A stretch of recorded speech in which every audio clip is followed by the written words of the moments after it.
Bonjour et bienvenue dans cette vidéo dédiée à la création de votre CV. Je vais vous accompagner étape par étape pour construire un CV clair, structuré et attractif. Alors si vous ne savez pas par où commencer, ou si vos compétences et expériences sont limitées et que vous avez besoin d'aide pour les valoriser, vous êtes au bon endroit. C'est parti! La première étape consiste à structurer votre CV de manière simple et efficace. Pour cela, vous devez inclure 6 sections. Informations personnelles, la partie en haut à gauche de votre CV.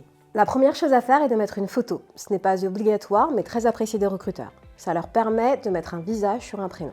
Une photo peut faire perdre des points si elle est mal faite, en revanche, elle n'en fait pas gagner. Voici mes bons conseils pour avoir une photo professionnelle.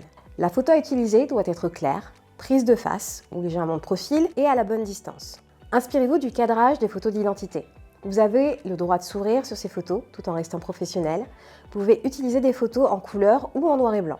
Point important avant de faire votre photo, évitez d'avoir des mèches devant le visage, des cheveux en bataille, de manière à ce qu'on voit bien votre visage et que la photo soit professionnelle. À éviter absolument les selfies, les photos dans la voiture, dans la rue ou dans l'ascenseur. Ça démontre un grand manque de professionnalisme.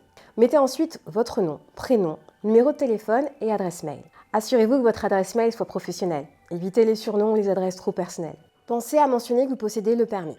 Il n'y a pas de règle sur l'ordre du nom et du prénom. Il faut que la police soit assez grande pour que l'information soit visible, sans pour autant qu'on ne voit que ça. Titre du CV. Indiquez clairement l'intitulé du poste avec la mention « en alternance ». Cela permet au recruteur de comprendre rapidement votre objectif et de voir si votre candidature est adaptée au poste proposé. Le titre est une des informations les plus importantes d'un CV, notamment en alternance. La police doit être assez grande, mais plus petite que le nom et le prénom. Vous pouvez utiliser la police Calibri ou Arial en taille 12-14 par exemple. Expérience professionnelle. Si vous avez un peu d'expérience, concentrez-vous sur les stages, les petits boulots ou encore des projets réalisés dans le cadre de vos études. Soyez précis. Mentionnez les missions principales, 2-3 tirets, et les compétences acquises. Toujours lister des expériences des plus récentes aux plus anciennes. Le fait de mettre en gras permet de faire ressortir ces informations. Formation. Listez vos diplômes du plus récent au plus ancien. Ajoutez les dates, le nom des établissements et les spécialités. Si vous avez eu des mentions particulières, c'est ici qu'il faut les ajouter. Compétences. Vous pouvez inclure à la fois des compétences techniques, comme les logiciels que vous maîtrisez, et des compétences relationnelles, comme le travail en équipe. Soyez honnête et évitez de surévaluer vos capacités. Utiliser des adjectifs est le meilleur moyen de bien mettre en avant vos compétences. Dans le cas du CV, vous pouvez utiliser des points colorés pour indiquer le niveau de maîtrise. Langue et centre d'intérêt. Mentionnez les langues que vous parlez ainsi que le niveau maîtrisé. Ajoutez quelques centres d'intérêt. Cela permet aux recruteurs de mieux vous connaître en dehors de vos études.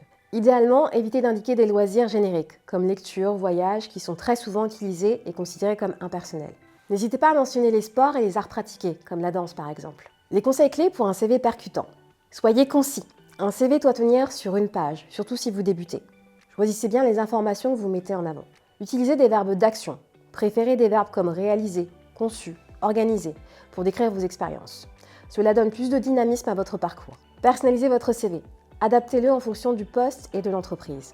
Un CV générique n'aura pas autant d'impact. Mise en forme, utilisez une police lisible, comme Arial ou Calibri, en taille 11 ou 12. Et faites ressortir les titres en gras. Aérez bien votre texte pour que le recruteur puisse le lire facilement. Un bon CV est un outil clé pour attirer l'attention des recruteurs. Prenez le temps de bien le préparer en veillant à la mise en forme et au contenu. N'oubliez pas de l'adapter à chaque offre pour laquelle vous postulez. J'espère que ces conseils vous seront utiles et surtout, restez confiants. Même sans expérience, vous avez beaucoup à offrir. Une fois que vous avez regardé cette vidéo, n'hésitez pas à télécharger notre modèle de CV et à démarrer votre projet avec Upso. Un formulaire vous permettra de déposer votre CV. Je vous ferai ensuite un retour. À très vite!